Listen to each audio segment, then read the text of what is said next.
Hello and welcome back. I have a lot to do today, so let's get started. I'm going to start with the three titles I got from the McNaughton Popular Viewing Collection at Johns Hopkins University. First is The Ghostwriter. This is the latest film from Roman Polanski and stars Pierce Brosnan and Ethan Hawke. It's a political thriller of sorts, and I'm only about 10 minutes in, literally, but it seems good so far. Roman Polanski is one of those directors who I think I really like, and then it really turns out he's only done a couple of movies that I really wholeheartedly enjoyed all the way through. A lot of his movies have these great premises, but just don't quite pan out for me.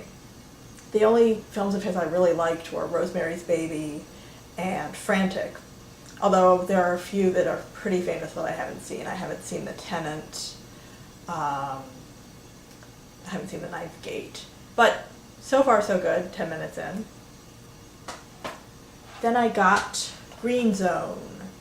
I'm not a huge fan of either the director, Paul Greengrass, or the star, Matt Damon, but it seems kind of like a thinking person's action-adventure film, so I haven't seen it yet, but there's a good chance I will like it. And then last from McNaughton is Get Him to the Greek. This is not really the kind of film I would usually check out, but it's directed by the same guy who directed Forgetting Sarah Marshall, which is actually another film that I thought I might not like, but I gave it a shot. And although Forgetting Sarah Marshall was positioned as kind of a gross-out comedy, I really thought it was pretty sweet. And this features Russell Brand as the same character he played in Forgetting Sarah Marshall, so might as well give it a try. And now these are from the regular section of the Johns Hopkins University Library. Continuing my Imamura foray with The Insect Woman. This one, I have to say I was a little bit underwhelmed by.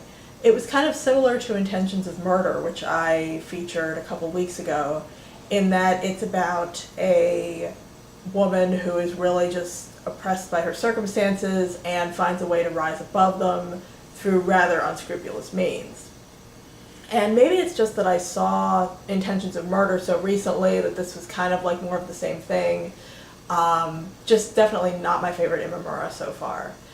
And I have to say it may not have been helped by the fact that it was white subtitles on black and white film, and a lot of them I just couldn't quite make out, so I mean, I think I figured out what was going on, but it may be a little bit my fault. And then I got Solo con tu pareja, which translates as Only with Your Partner. This I discovered after checking it out was directed by the same guy who did Y tu mamá también, which is one of those films everybody else seems to love and that I absolutely hated. I thought it was juvenile, and really I thought the ending was kind of misogynistic if you think about it. But that's Y tu mamá también, so I decided to give this one a shot, and I wound up really liking this. It's about a very promiscuous young man who can't even keep all his girlfriends straight, and then one of his conquests decides to play a trick on him by making him think that he's tested positive for AIDS. And it's about the consequences of that action. And it is a comedy, and I thought it was pretty funny, a little bit predictable, but enjoyable. And then I got Young Torless. This was directed by Volker Schlondorf, who also directed a fabulous adaptation of Gunter Grass's The Tin Drum. And if you will allow me a bit of a literary tangent here, this film is based on this novel, The Confusions of Young Torless by Robert Musil. And I read this several years ago and honestly don't have terribly clear memories of it. I liked it, but my all-time favorite Musil book is The Man Without Qualities. This is volume 1. This is volume 2. And this is both of them together. It's a bit of a time investment. But I just think these books are magnificent. It really is one of those novels that, first of all, it's unfinished. I should tell you that right off the bat. But it doesn't really matter. It's very the story is very episodic, and honestly, it's a huge novel, huge time investment. It's one of those things that you could probably keep it by your bed and read a chapter a night or a chapter every couple of nights and not really lose the thread. But it is just such a magnificent novel. It will really change the way you see the world. And I especially recommend parts 1 and 2, A Sort of Introduction and Pseudo-Reality Prevails, which are in this volume 1. When you get into the second volume, that's part 3, which is called Into the Millennium or the Criminals.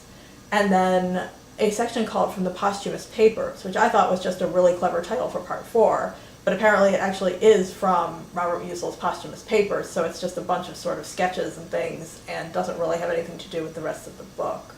Or, I mean, it's not a coherent narrative.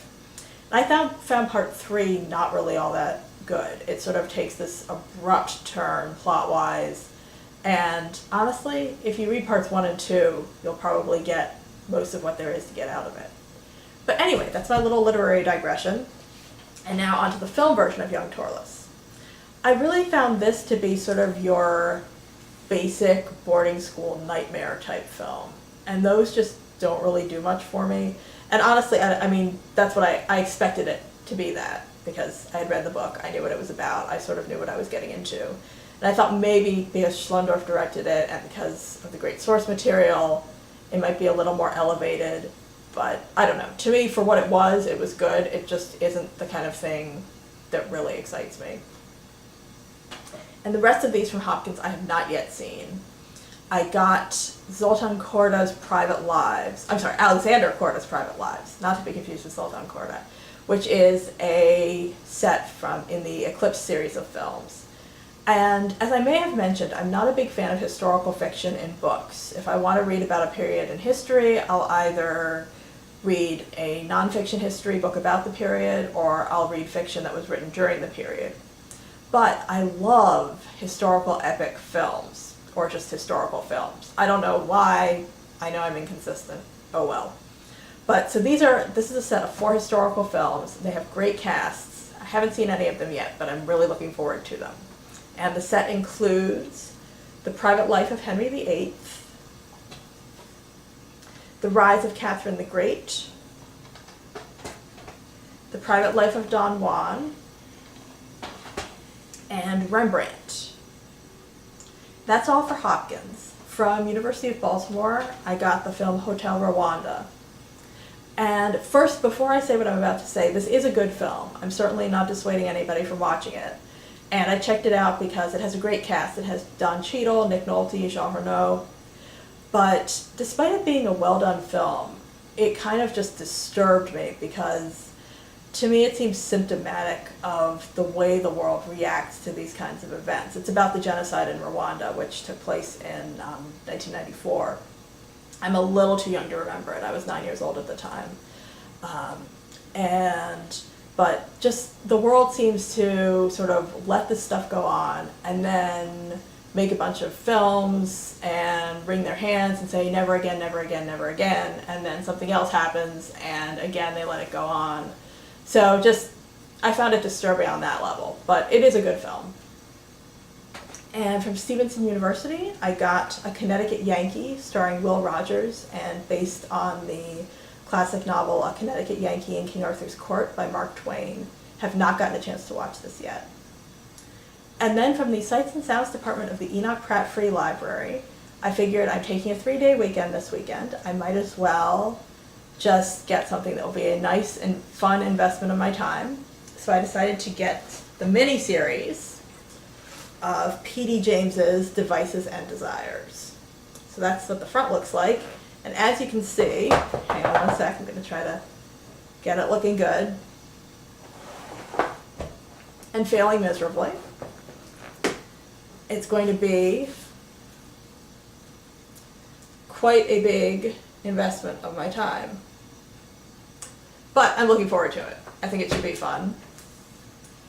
And if you've made it this far, thanks for watching, and I hope you'll join me for my next video.